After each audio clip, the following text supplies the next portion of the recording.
जुन्नर तालुक्यातील बेल्हे गुंजाळवाडी परिसरात कल्याण अहिल्यानगर महामार्गावर एसटी बसचा भीषण अपघात झालाय।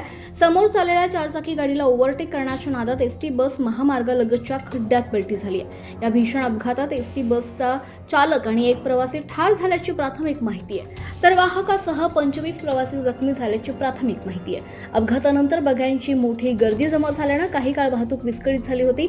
जखमींवर अळेफाटा परिसरातील रुग्णालयात उपचार सुरू आहेत। गाडीमध्ये होते? हा, गाडीमध्ये होतो मी झोपलेलो। काय झालं?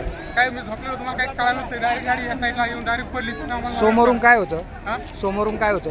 समोर काय दिसलं, मी झोपलेलो होतो कशामध्ये प्रवास करत होते तुम्ही? बसमध्ये।